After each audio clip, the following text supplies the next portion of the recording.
오늘의 말씀의 제목은 광야의 답함입니다. 저의 아내는 여러분도 아시겠지만 상담하는 사람입니다. 상담자로 23년간 사람들을 만났어요. 삶의 고통과 아픔을 마주하는 시간이었습니다. 저도 그런 아내에게서 인생을 많이 실은 배워요. 아내의 말에 따르면 초보 상담 가일수록 모호함을 견디지 못한다고 합니다. 상담을 하다 보면 이게 뭐지? 잘 모르겠는데? 라는 구간이 반드시 나온다는 거예요. 그런데 어설픈 상담가일수록 정답을 쉽게 제시한다는 겁니다. 이렇게 하세요. 이렇게 하면 안 돼요. 빨리 결론을 내려고 하는 겁니다. 근데 상담자에게 필요한 것이 모호함을 견디는 힘이라는 거예요. 잘 모르겠는데 이거 어떻게 해야 되지? 빨리 해결하는 게 아니라 그 자리, 그 시간, 그와 함께 그 시간을 버티는 거예요. 그 모호함마저, 그 막막함마저 껴안아 줄 수 있는 것이 상담자의 역할인 거죠. 근데 이거는 신앙에서도 동일한 원리인 것 같아요. 우리가 광야를 지납니다. 이 광야에는요, 평소 우리를 살게 했던 그 신앙의 논리들과 신앙의 정서들이 그대로 재현되지 않습니다. 주님, 제가 어떻게 해야 하는 거예요? 모를 때가 너무 많아요. 내가 주님을 잘 믿어왔나? 그런 생각이 우리 안에 많이 듭니다. 그런 영혼의 어두운 밤을 우리는 모두 겪습니다. 오늘은 영혼의 어두운 밤, 광야를 통과하고 있는 분들을 위한 메시지예요. 오늘의 주인공 이삭을 통해 인생의 광야를 우리가 어떻게 마주해야 될지 살펴보기 원합니다. 첫 번째, 인생의 광야를 지날 때는요, 우리가 하나님께 토해야 해요. 하나님께 쏟아내야 합니다. 우리 조심스럽게 따라해 볼까요? 하나님께 토해야 합니다. 하나님께 쏟아내야 합니다. 우리 시편 62편 8절 같이 읽어봐요. 시작. 백성들아, 시시로 그를 의지하고 그의 앞에 어떻게 하래요? 마음을 토하라.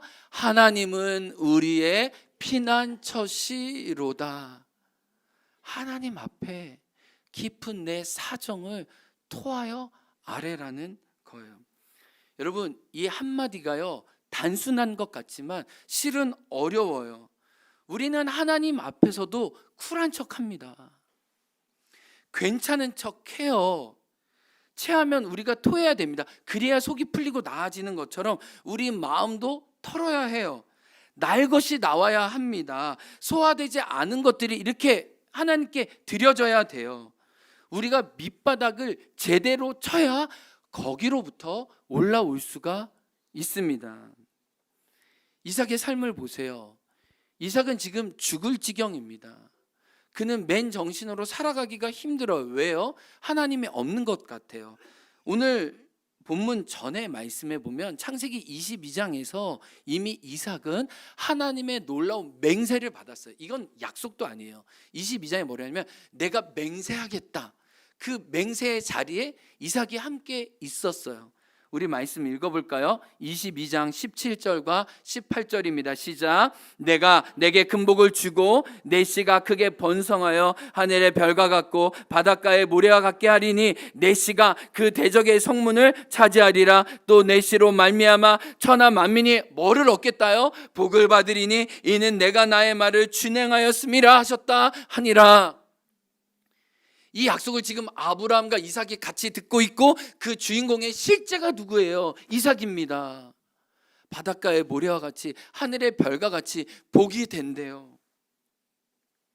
근데 이 약속 이후에 지금 오늘 본문에 보면 어떻게 됐는지 아세요? 이런 표현 할 수 있을까요? 하나님이 쌩까세요.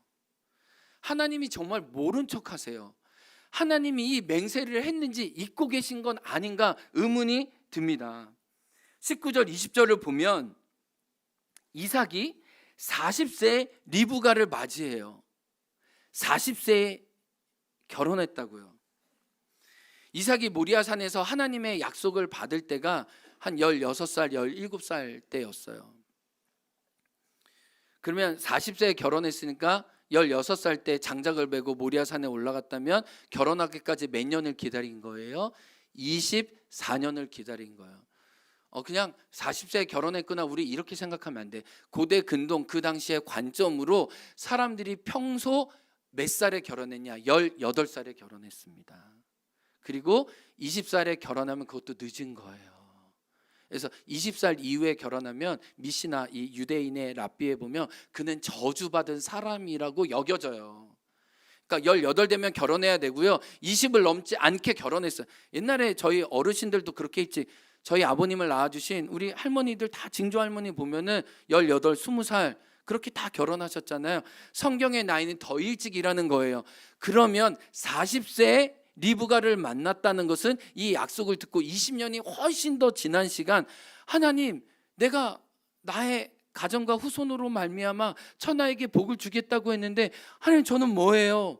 왜 저 여자에게 돕는 배필과 믿음의 사람을 붙여주지 않는 거예요? 라는 원망과 막막함이 실은 이삭의 삶에 가득했다는 겁니다.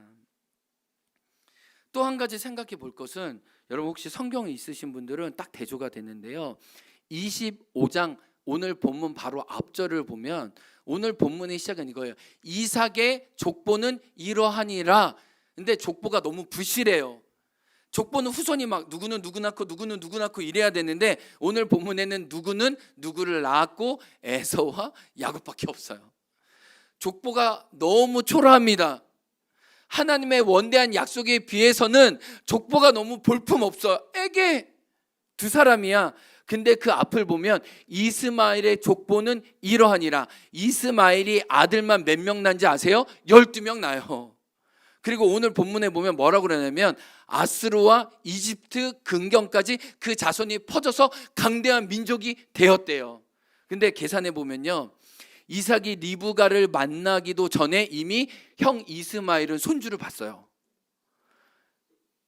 형 집에 놀러 갔다 오면 엄청 시험 들었을 거예요. 하나님, 난 뭐예요? 누가 약속의 자녀예요? 하나님, 나에게 모리아산에서 하신 약속이 맞는 거예요? 실족했을 거예요.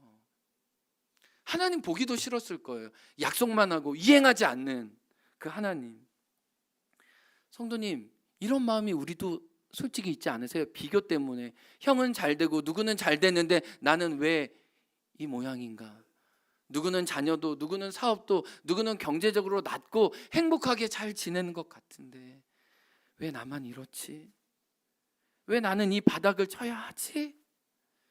그런 시름이 있어요. 정말 그 상황을 다시 겪고 싶지 않은 그런 초라함이 우리 모두에게 실은 있어요. 그 사정이었다는 거예요, 이삭이. 저도 행운교회 처음 부임해서 실은 이 마음이었어요.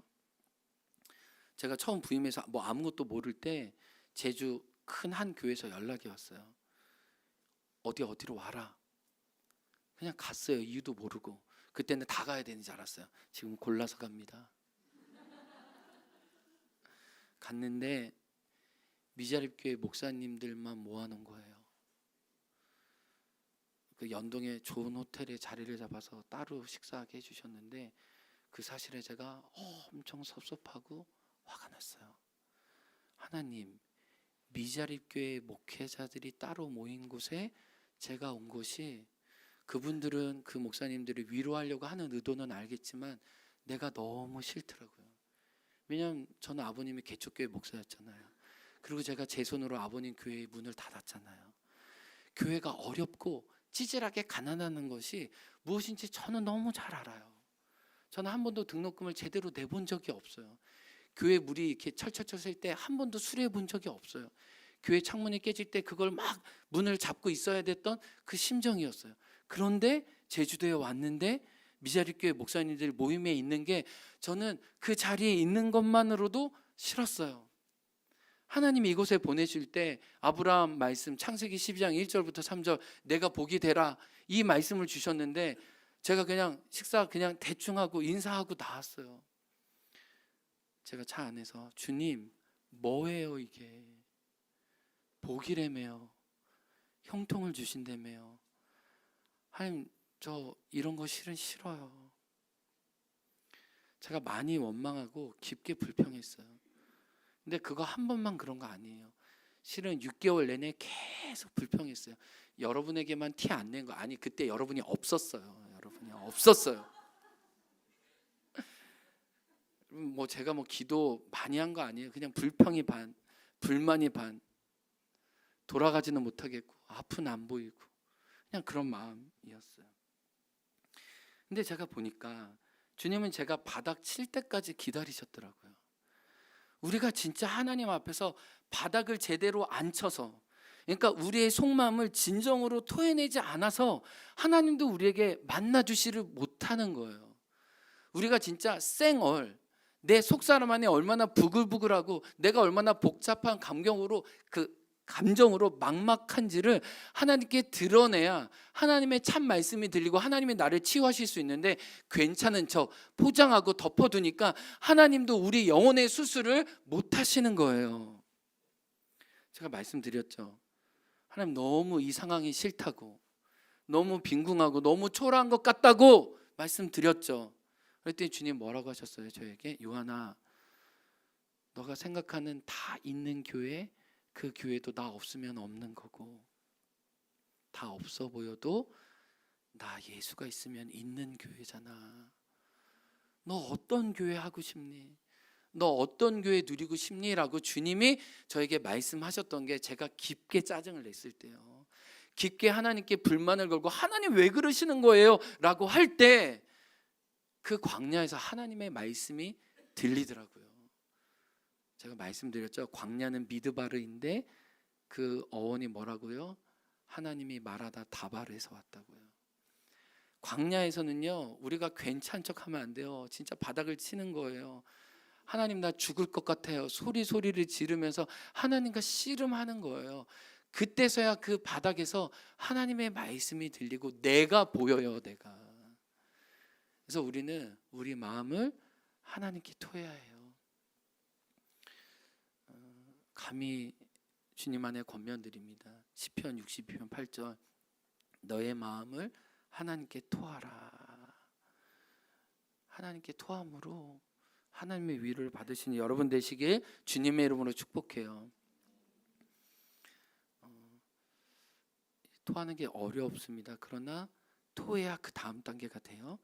잘 토하고 나면 두 번째 단계로 나아갈 수 있어요. 두 번째는 광야를 지날 때 우리가 잘 토하고 잘 개워내고 나면 해결 방법에 집중하는 것이 아니라 그때부터는 의미를 물어야 돼요.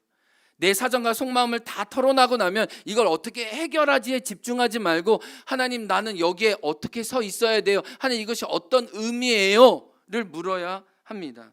의미가 분명해질 때 우리는 고통을 마주할 힘이 생깁니다.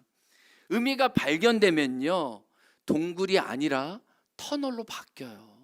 나의 시간이 여기서 이대로 끝나는 것 아닌가 싶은데요, 우리가 하나님 안에서 이 시간의 의미를 발견하면 이것도 하나의 과정이구나, 저 멀리 빛이 있구나라는 걸 의지하고 의식하게 됩니다.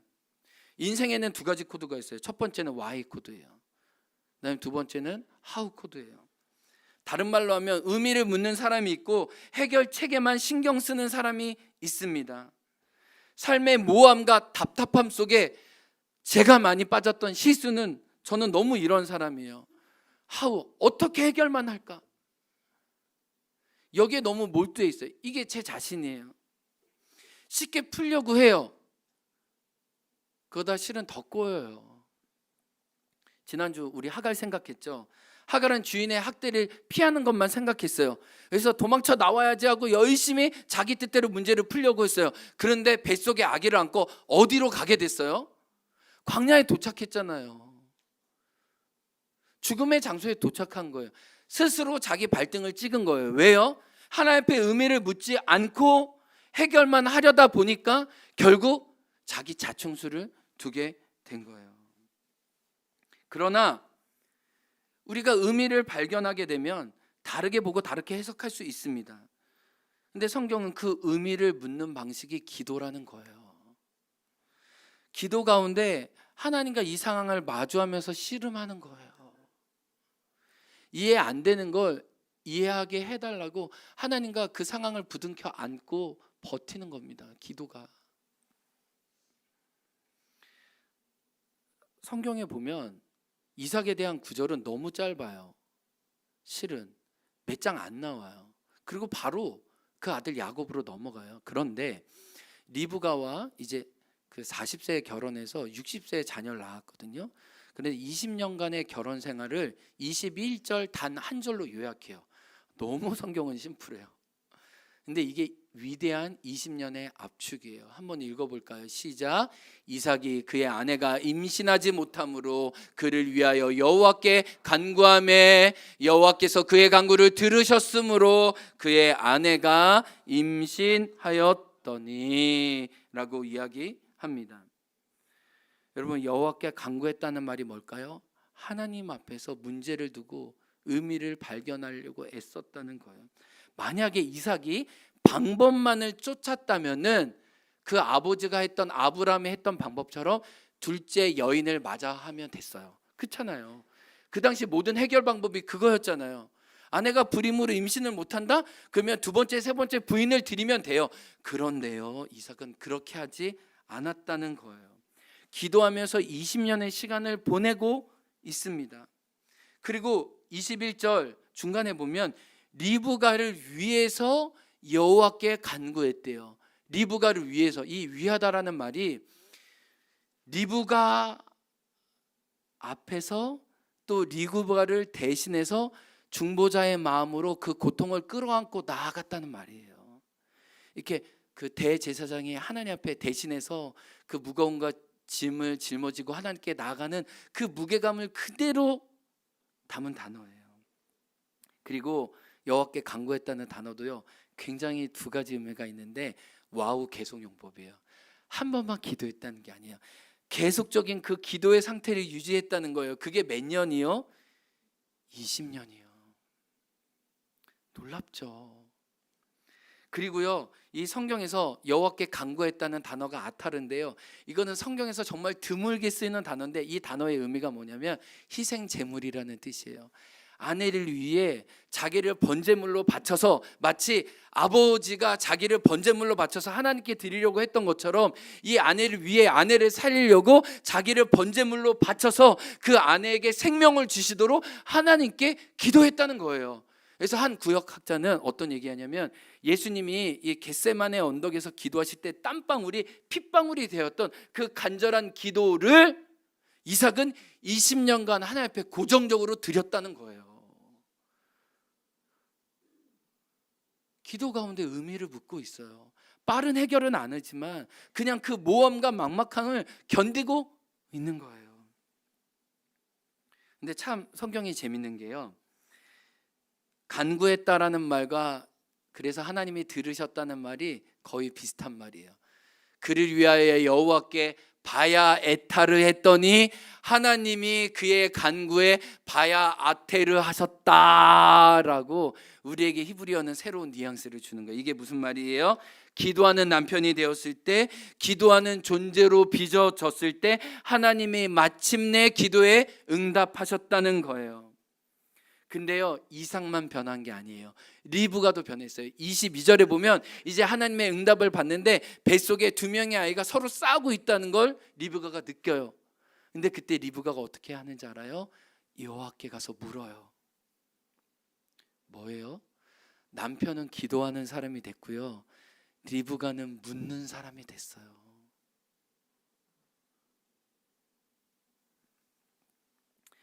종합하면 이래요.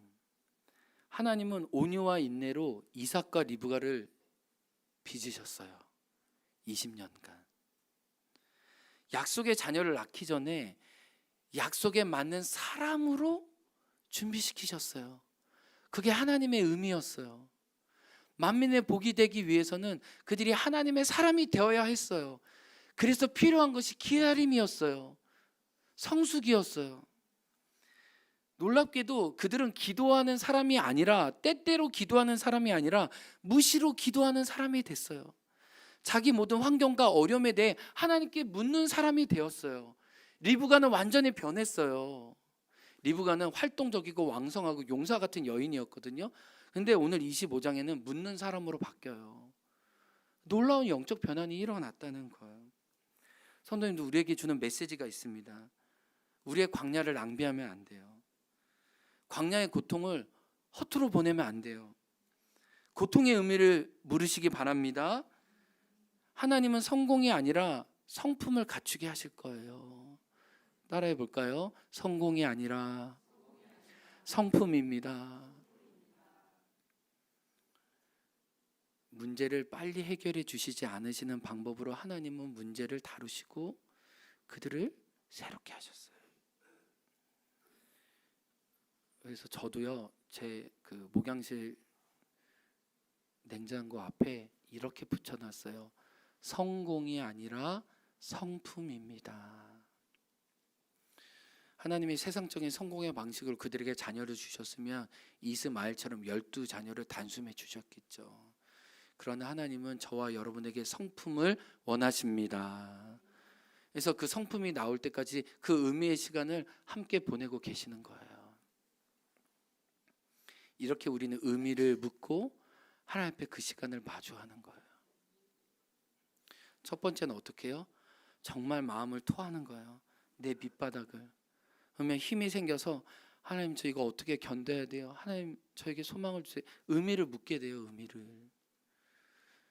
의미가 알게 되면 이 터널의 끝이 보이기 때문에 견딜 수 있잖아요.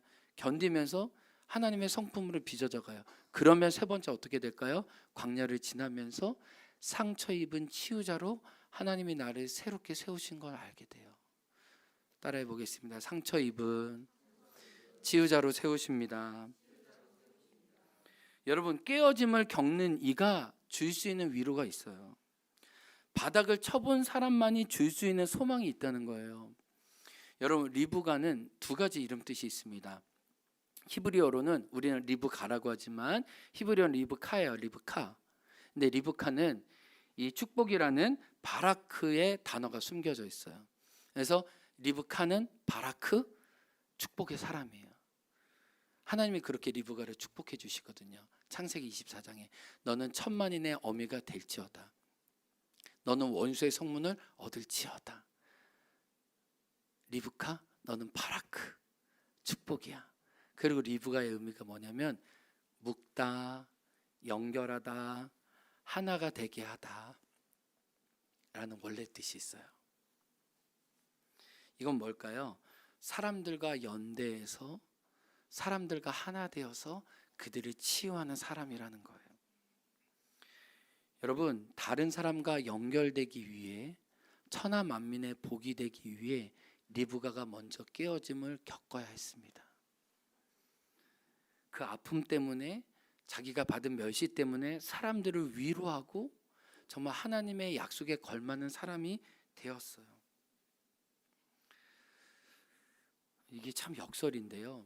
참 이 역설을 이렇게 매일마다 우리 삶에 경험해요. 제가 요즘 이렇게 잠잘 때마다 읽는 책이 있습니다. 한 책을 소개하는데요. 이 자기의 아픔 때문에 아픈 이들을 보게 해주는 책이에요. 조승리 작가인데요. 참 책 제목이 한 번 들으면 잊혀지지가 않아요. 이 지랄맞음이 쌓여 축제가 되겠지. 책 제목이 지랄맞음이에요. 이 지랄맞음이 축제가 되겠지. 굉장히 또 감칠맛 나지 않나요? 한번 따라해 볼까요? 이 지랄맞음이 쌓여 축제가 되겠지. 굉장히 괜히 이런 말 하고 싶잖아요. 입에 이렇게 지랄맞음 이렇게.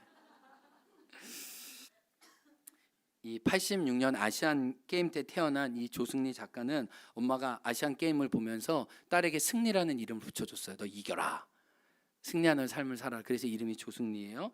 그런데 그 이름과 달리 16살 때부터 시력을 잃었습니다. 그리고 20살이 됐을 때 완벽히 시력을 잃어요. 근데 그 시력을 잃어가는 4년 동안 닥치는 대로 책을 읽습니다. 문화 전집을 읽어요. 그래서 책의 이야기와 문장들 안에 자기 자신을 발견해요. 자기 삶을 해석하려고 해요. 그리고 그 책이 많이 축적되자 자기 이야기를 사람들에게 할 수 있는 사람이 되었어요. 저도 이 책을 읽기 전까지 시각장애인은 여행을 안 가시겠지, 갈 필요가 있을까? 이런 편견과 선입관에 사로잡혔어요. 근데 이 책을 읽으면서 그게 정말 와장창 깨졌어요. 이 조승리 작가도 해외여행을 너무 하고 싶었어요. 그래서 몇 달을 준비해요. 여행사를 26군데를 문의를 해요. 내가 이렇게 친구들과 함께 이렇게 가려고 하는데 할 수 있겠냐. 근데 여행사가 보인 반응이 안 보이는데 간다고? 진지하게 대해주지 않았어요.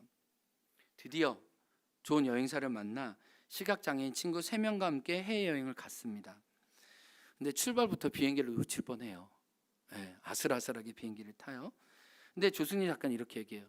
나의 지랄맞음이 내 삶을 얼마나 풍성하게 했는지 모릅니다 라고 설명을 해요. 낯선 곳에서 마주하는 사람과 공간과 사물에서 생기를 느꼈대요. 신선한 자극에 환희를 느꼈대요. 다른 곳, 다른 공원의 벤치에서 앉기만 해도 그것에서 느끼는 정취가 자기에게도 느껴진다는 거예요. 근데 보지 못하는 자기와 친구들 3명을 위해서 하나하나 손으로 가르쳐주고 인도해주고 말해준 사람 때문에 이 세상의 아직까지도 따뜻하다는 걸 자기가 느꼈다는 거예요. 제가 뭘 느꼈냐면 이 조승리 작가는 자신의 보이지 않음으로 잘 본다고 생각하지만 실은 보지 못하는 우리 사람과 사람의 마음을 연결해 주더라고요. 서로를 이해하게 해줘요. 이 책을 보면 더 착하게 살고 싶어져요. 내가 보지만 보지 못하는 세계와 보지 못하는 사람과 이분은 이렇게 연결돼 있구나. 이분은 시각장애인의 상처 입은 치유자예요. 아니, 우리에게도 상처 입은 치유자예요. 여러분 보세요. 우리가 그 사람과 어떻게 연대하게 돼요? 고통이에요. 그 고통이 우리를 묶는 거예요. 하나님은 리브가가 천만인의 어미가 되기 위해, 상처 입은 치유자가 되기 위해 20년간 불임의 어려움과 아픔을 주신 거예요. 지난주 오후 예배 시간 저는 신촌교회 가서 말씀을 나누고 교사 세미나를 진행했습니다. 많이 울고 웃고 감격하고 고민하고 떨리고 우리의 사정을 진실하게 나눔으로 정말 우리가 서로 용기를 주는 시간이었어요. 너무 귀한 시간이었어요. 제가 그분들을 도전하고 위로했지만 저도 용기를 얻는 시간이었어요. 정말 제주도의 다음 세대의 상처 입은 치유자로 그 아이들을 부둥켜 안고 현장에서 애쓰는 분들, 어떤 얘기를 하냐면 신촌교회 중등부 새내기 애들, 하나님을 거의 모르는 그냥 센터를 통해서 오게 된 아이들이 11명이래요. 근데 그 11명의 기존에 그 교회 다니는 아이들 8명 청소년부가 있었는데 11명이 새로 왔다는 거예요. 최근에 오는데 그 아이들에게 예배를 가르친다고 찬양을 20분 했더니 한 아이가 이렇게 얘기했대요. 선생님, 이러면 우리 어렵죠. 이렇게 찬양을 길게 하면 우리가 어떻게 버팁니까? 빨리 예배를 빨리 끝내든지 협상을 하자고 했다는 거예요. 그래서 그런 얘기를 하는 거예요. 어떻게 하면 좋아요, 목사님? 그냥 그런 고민들을 그냥 같이 나눴어요. 왜냐하면 저희도 그런 고민들과 시행착오를 하고 있으니까 그걸 나눈 거예요. 근데 이제 모임 끝나고 난 다음에 한 장로님이 이런 문자를 보내오셨어요. 목사님, 저희 곁에 행운교회가 있는 건 하나님의 은혜입니다. 청년 시절 2000년 초 여름의 어느 날 동북지의 임업원들과 함께 행원 지역을 돌며 큰 북을 치면서 친구들을 모으고 작은 행원교회에서 1일 성경학교 했던 기억이 떠올랐습니다. 일단 여기서 제가 많이 뭉클했어요. 2000년 우리는 우리의 힘으로 여름 성경학교를 할 수가 없었어요. 행원교회는 미자립교회, 어려운 교회였습니다. 이걸 다 모든 교회가 알아요. 그래서 1일 여름 성경학교를 해주자 동북지의 청년들이 모여서 진짜 북치면서 마을을 돌아다니면서 아이들을 모았다는 거예요. 전설과 같은 이야기가 25년 전에 있었다는 거예요. 고맙죠. 그래서 제가 느꼈어요. 내가 이런 분들의 기도로 지금 여기 있는 거구나. 우리는 그분들의 기도와 수고 위에 실은 다음 세대 사역을 하고 있는 거죠. 소망을 길러내고 있는 거죠. 근데 이렇게 얘기해요.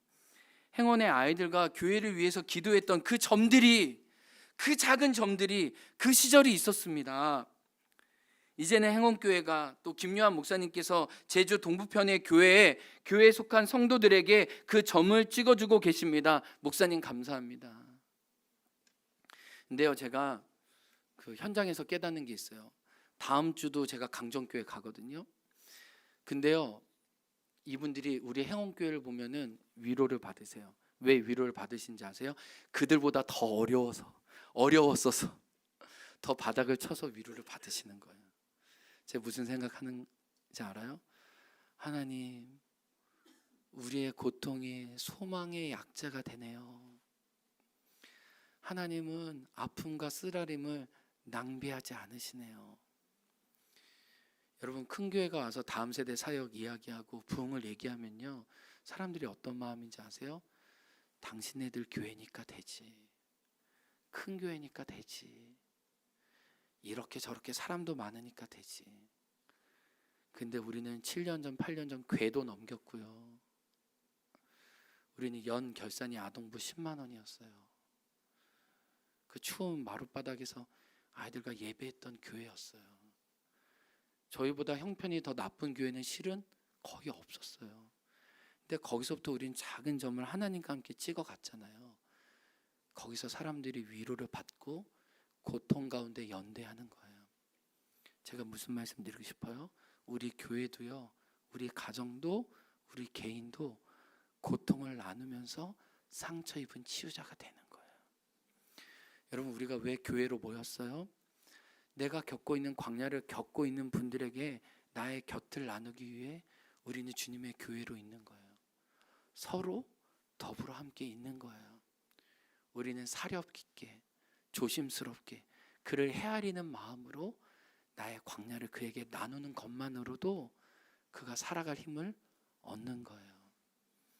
그래서 교회에 오면 특별히 이렇게 저는요, 돈이 없어 버릇해가지고 돈이 없는 사람, 또 경제적으로 어려운 분들이 그냥 눈에 밟혀요. 눈에 그냥 들어와요. 근데 또 어떤 분들은 건강의 문제를 심하게 어렸을 때부터 앓으셨던 분들은 건강이 힘든 분들을 보면 그냥 마음이 애처롭고 가요. 또 어떤 분들은 자녀 때문에 심한 홍역을 치르셨기 때문에 자녀 때문에 번민하고 땅을 치는 분들 보면 그분들 향해서 뭔가 마음을 주고 하고 싶은 분들이 있어요. 우리는 각자 고통의 깊이와 겪은 광야가 달라요. 다 그걸 경험할 필요는 없어요. 그러나 나의 광야를 누군가에게 나눔으로 리브가처럼 연결해서 그에게 소망을 줄 수 있다는 거예요. 그게 하나님이 광야 중에 우리에게 하시는 일입니다. 그렇게 상처 입은 치유자로 서로가 서로에게 있기를 주님의 이름으로 축복합니다. 우리 옆에 있는 분들에게 이렇게 얘기할까요?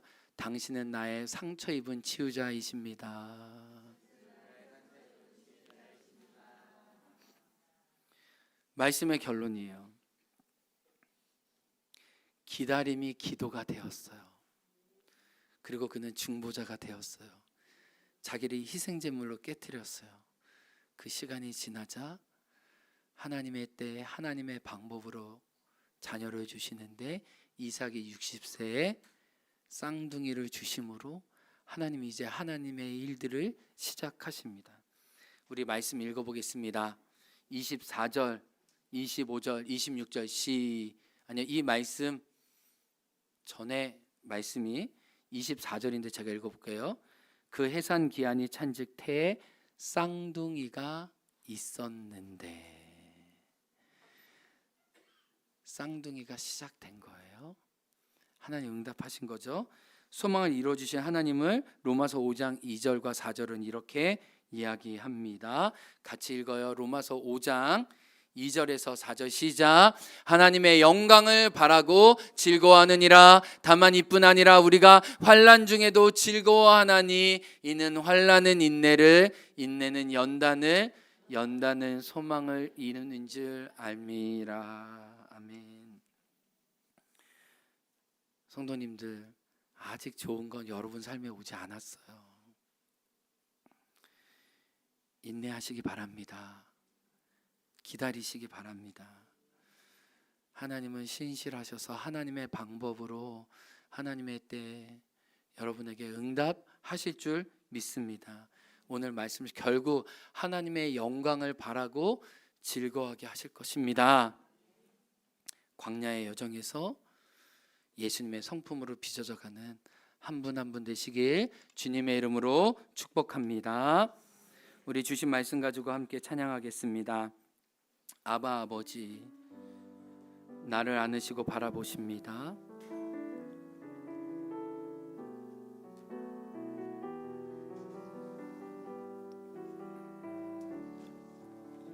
아바 아버지, 아바 아버지, 아바 아버지, 나를 안으시고 바라보시는 아바 아버지, 그분 나의 아버지, 아바 아버지, 아바 아버지, 나를 도우시고 힘주시는 아버지,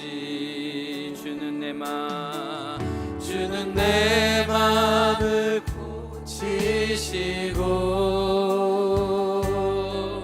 볼 수 없는 상처 만지시네.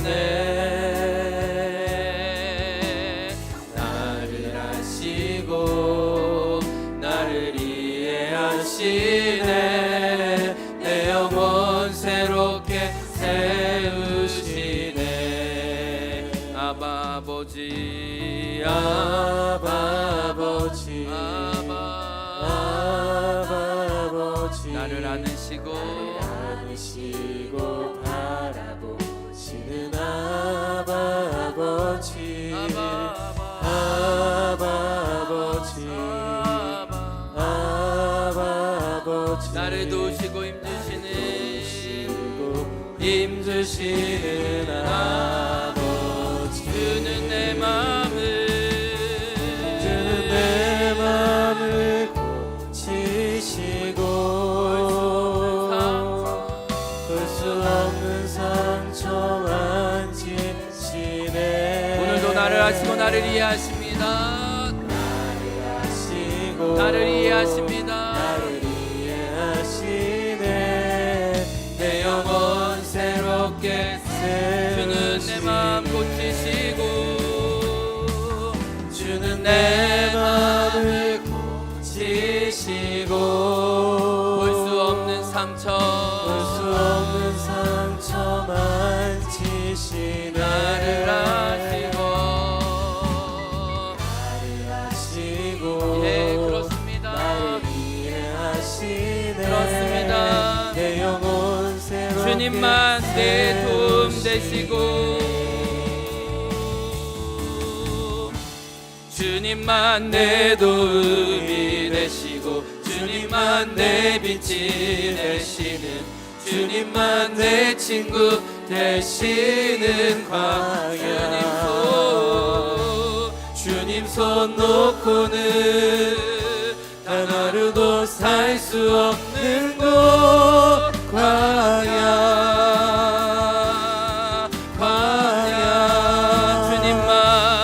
주님만 내 도움, 주님만 내 빛이 되시는, 주님만 내 친구 되시는 하나님, 그 광야에서 주님께 나아갑니다. 주님 손 놓고는 단 하루도 살 수 없는 곳 광야. 주님만 내 도움, 주님만 내 도움, 주님만 내 빛이 되시는, 주님만 내 친구 되시는 광야입니다. 주님 손 놓고는 단 하루도 살 수 없는 곳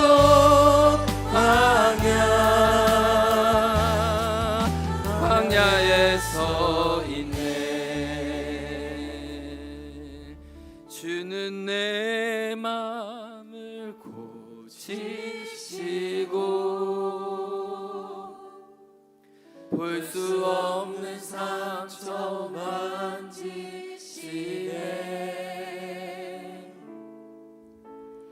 나를 아시고 나를 이해하시네. 내 영혼 새롭게 새 하나님, 내 마음을 토합니다. 내 밑바닥을 주님께 보입니다. 주님, 저를 살려주시고 살게 하여 주옵소서. 주님, 빠른 해결보다 의미를 묻게 도와주옵소서.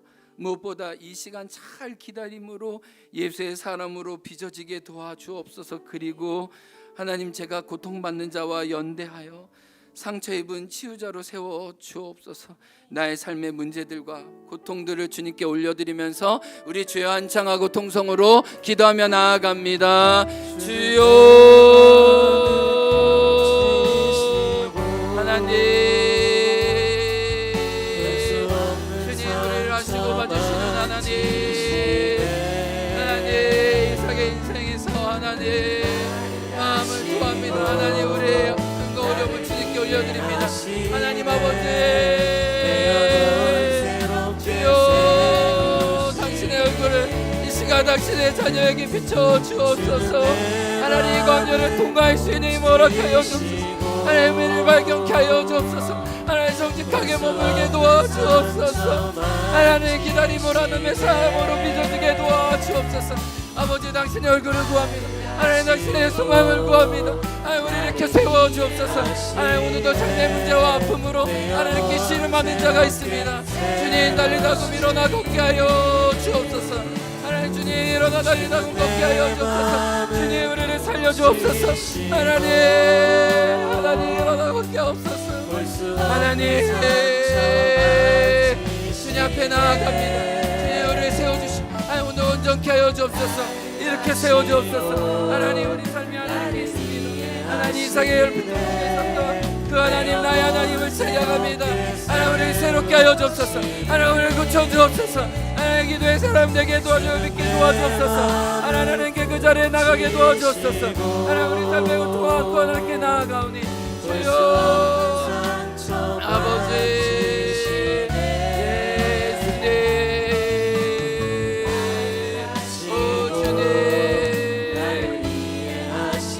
주님, 우리 같이 일어나서 하나님께 찬양합니다. 주는 내 마음을 오늘도 고치십니다. 주는 내 마음을 고치시고 볼 수 없는 상처 만지시네.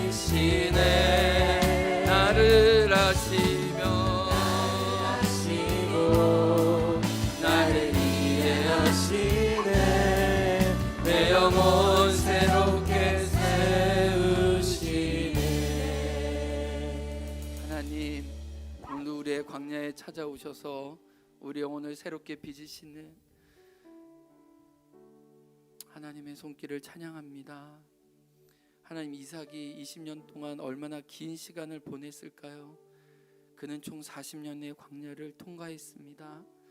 하나님, 이 시간 하나님께 나오는 자녀들도 각자의 광야 가운데 이 시간 하나님의 은혜를 구하며 하나님께 기도합니다. 주님, 살게 하여 주옵소서. 잘 기다릴 수 있도록 성령님, 우리 마음을 붙잡아 주옵소서. 우리 마음을 토할 때, 우리 밑바닥을 긁을 때 주님, 당신의 말씀으로 찾아와 주옵소서. 리브가가 깨어져서 천만인의 어미가 될 수 있었던 것처럼 주님, 우리 고통을 낭비하지 않게 도와주시고 하나님, 우리의 고통이 누군가 소망의 약자가 되게 하여 주옵소서. 하나님, 이 시간 우리 성도님에게 고통과 아픔을 다 주의 손에 올려드리오니 주님, 고난 중에 우리 성도님들 지켜주시고 붙잡아 주옵소서. 하나님, 정말 어려운 이때, 누군가는 돈을 위해 살고 돈에 붙잡히는 이때 우리는 하나님이 주신 것을 하나님께 11조로 감사로 선교로 하나님 월정으로 반딧불이로 올리브로 드립니다. 하나님, 이 예물뿐만 아니라 우리를 받으시고 한 주간 삶의 광야에서도 주님만 우리의 벗되시고 주님이 우리의 소망이라고 고백하는 당신의 자녀 되게 도와 주옵소서. 예수 그리스도의 이름으로 감사 기도드립니다. 아멘. 지금은 우리 구주 예수 그리스도의 은혜와 하나님 아버지의 사랑과 성령의 교통하심이 이삭처럼 광야 중에 하나님을 기다리고 하나님의 사람으로 빚어지기 원하는 당신의 아들 딸 위에 지금부터 영원토록 함께하길 간절히 축원하옵나이다. 아멘.